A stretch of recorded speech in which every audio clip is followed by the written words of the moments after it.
in several organizations on this diversity and inclusion, I've now seen that a lot of my colleagues who are more of these mastermind in thought have now structured more around the idea of belonging, which is a common core. And then also, how are we incorporating amongst our leadership better mindfulness-based practices on a daily basis? Yeah. And so this time last year, I was certainly going through a pivot, as been several times in my life going through a pivot. And this last year, I was recommended Full Catastrophe Living, John Kabat-Zinn. I got into it. I ended up reaching out to the University of Massachusetts, becoming deeper involved in the stress reduction clinic and the stress reduction program because of past trauma. And like you said, it's this common core and it's our existence. And what they say when people that come into this clinic, and there's people that have suffered, executives who have suffered massive strokes and heart attacks, and people who are dealing with cancer, these major life issues and traumatic issues. And it's the same statement they make to every patient that comes in or client that comes into the clinic. It is, as long as there is breath in your lungs, there's more right with you than wrong with you.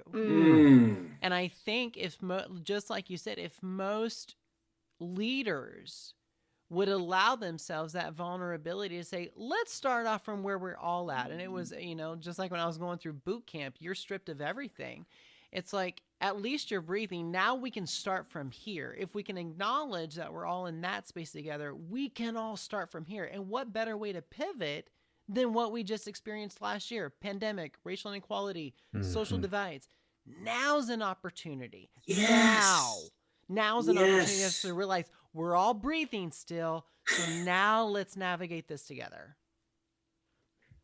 What did I win? Preach. $1 million. Oh, so I the connection of that, and now how these practices are now subtly people are talking about them.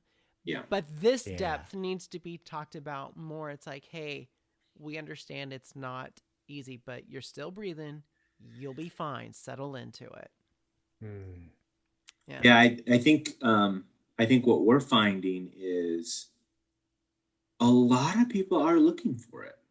Yeah. Like that they're, I don't know if it's fair to say that they're ready, but it's more like they know that there's more that we need to access. You feel it. Yes, exactly. And I think, what our certification offers, and I'm sure other things out there, is sort of a way and a structure, because a lot of people, just because they don't necessarily know how to have the conversation. They don't really know where to go. And that's okay.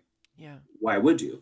And so we really kind of provide that structure, because maybe this is a good transition back to the tenets. The first one, there does need to be safety in order for these conversations to happen. Yeah. Yeah. So you do need some sort of frame. It shouldn't be a free-for-all, but that's not safe. And when we're exploring parts of ourselves and we're opening parts of ourselves up, a lot of people have had experiences where that doesn't go well. And so having some frame of safety around that is incredibly important if it's going to be productive. Yeah. Whew. That's good shit.